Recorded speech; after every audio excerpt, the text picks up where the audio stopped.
नमस्कार, मैं हूं राहुल शर्मा। आप देख रहे हैं एसपीएन आई न्यूज। स्वागत है आप सभी का हमारे इस खास प्रोग्राम में। प्रोग्राम की शुरुआत हम यहां कर रहे हैं गुजरात से। जी हां, गुजरात के मुख्यमंत्री विजय रूपानी के इस्तीफे के बाद से तमाम तरह के सियासी अटकलें लगाए जा रहे हैं।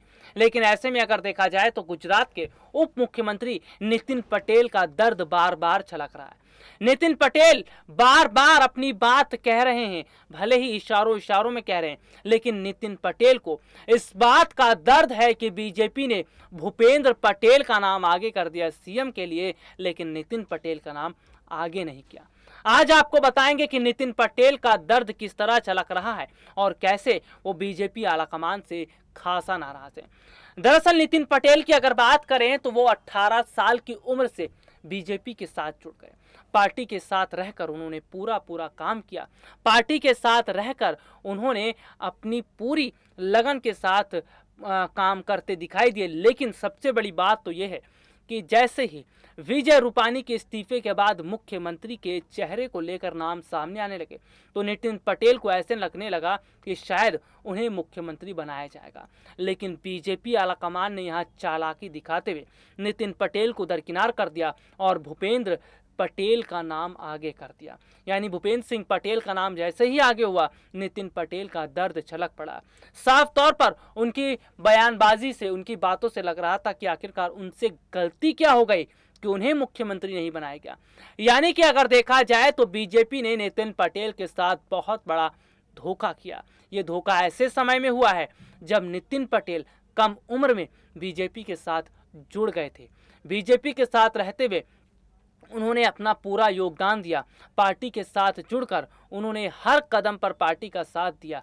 लेकिन नितिन पटेल को दरकिनार करना ये बताता है कि पार्टी आलाकमान ने जिस तरह से नितिन पटेल के साथ व्यवहार किया, ये व्यवहार नितिन पटेल को पसंद नहीं आया। हालांकि नितिन पटेल ये कह चुके हैं कि उन्हें इससे कोई मतलब नहीं है और वो पार्टी में काम करते रहेंगे। लेकिन सबसे बड़ी बात उन्होंने ये कहा था कि मैं पार्टी में काफ़ी समय से हूँ, पार्टी में काफ़ी उतार चढ़ाव देखे हैं, लेकिन ऐसा नहीं देखा। यानी कि साफ सीधी बात अगर देखा जाए तो भूपेंद्र पटेल पर दांव खेलना ये बताता है कि बीजेपी ने किस तरह नितिन पटेल जैसे काबिल जो है नेता को पूरी तरह दरकिनार कर दिया। गौर करने वाली बात तो है कि भूपेंद्र पटेल के नाम पर किसी को वो भी नहीं था कि भूपेंद्र पटेल के नाम पर मोहर लगा दी जाएगी। लेकिन जिस तरह से अचानक विजय रूपानी का इस्तीफा लिया गया, ये बताता है कि विजय रूपानी जो है वो अपने काम को सही ढंग से नहीं कर रहे थे। दरअसल अगर देखा जाए तो विजय रूपानी के इस्तीफे के बाद से विपक्षी पार्टियों का कहना है कि गुजरात के अंदर बीजेपी डर गई है, खास तौर पर कांग्रेस पार्टी से। कांग्रेस पार्टी जिस तरह गुजरात में बेहतर परफॉर्मेंस कर रही थी, कांग्रेस पार्टी जिस तरह अच्छे काम गुजरात में करती दिखाई दी थी और जिस तरह से वो रणनीति बनाती दिखाई दे रही थी, ये किसी से छुपा नहीं है। यानी गुजरात के अंदर कांग्रेस बीजेपी पर हावी हो रही थी और यही बात मोदी सरकार के लिए चुभ गई। यानी बीजेपी आलाकमान को चुभ गई कि आखिरकार गुजरात में हो क्या रहा है। कहीं ऐसा ना हो अगले साल की विधानसभा चुनाव में बीजेपी पूरी तरह बिखर कर रह जाए। कहीं ऐसा ना हो अगले साल के विधानसभा चुनाव में बीजेपी की हालत पूरी तरह खराब हो जाए। इसीलिए आनन फानन में विजय रूपानी से इस्तीफा मांग लिया गया। इस्तीफा दिया नहीं है रूपानी ने, मांगा गया है। जी हाँ, इस्तीफा मांगा गया है कि इस्तीफा आप दीजिए, आप काम के लायक नहीं है, आप मुख्यमंत्री पद नहीं संभाल पा रहे। यानी कि साफ तौर पर देखने को मिल रहा है कि बीजेपी की बेचैनी यहाँ पर दिखाई दे रही थी। वो कांग्रेस पार्टी से डर चुकी है। बीजेपी को ये डर सता रहा था कि जो गुजरात मोदी के गढ़ के नाम से जाना जाता है, जहां मोदी की एक छाप बैठी हुई है, कहीं उस गुजरात में कांग्रेस का दबदबा ना हो जाए, कहीं उस गुजरात में बीजेपी का सूपड़ा साफ ना हो जाए। इसीलिए विजय रूपानी को हटाया गया। लेकिन यहाँ पर गौर किया जाए तो जिस तरह से कहीं ना कहीं बहुत बड़ी जो गलती जो है विजय रूपानी से तो हुई, लेकिन धोखा नितिन पटेल के साथ हुआ।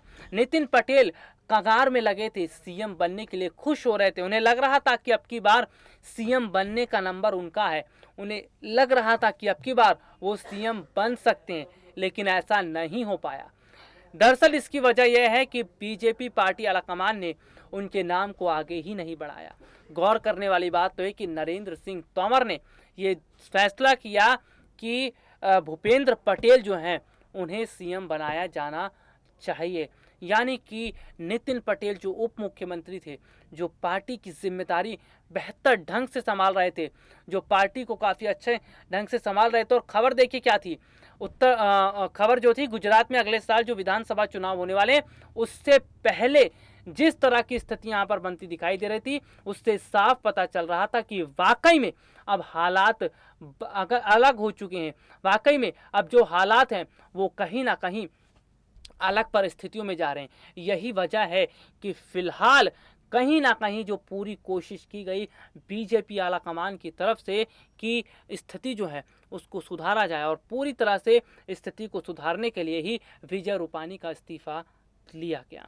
यानी कि कांग्रेस से डर गई बीजेपी गुजरात के अंदर, और कांग्रेस जिस हिसाब से मजबूती के साथ आज खड़ी है और खड़ी हो रही है, यही बात तो बीजेपी के लिए परेशानी का सबक बन चुकी है।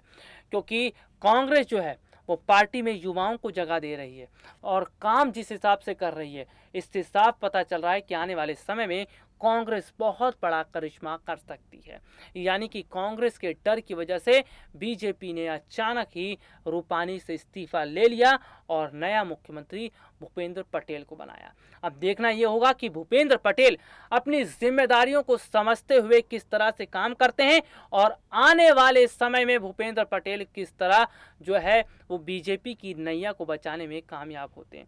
तो ये कहीं ना कहीं स्थिति अब बहुत अलग होती नजर आ रही है। लेकिन देखना ये बहुत दिलचस्प होगा कि जिस हिसाब से बीजेपी ने एक साथ एक तीर से दो निशाने साधे हैं। एक तो विजय रूपानी उनको किनारे कर दिया, नितिन पटेल को आगे नहीं बुलाया गया, भूपेंद्र पटेल पर दांव खेला गया। यानी भूपेंद्र पटेल पर दांव खेलना ये बताता है कि बीजेपी इस वक्त बहुत सोच समझकर राजनीति कर रही है। चलिए आज के लिए इतना ही, आपसे फिर मुलाकात होगी, तब तक के लिए इजाजत दीजिए, नमस्कार।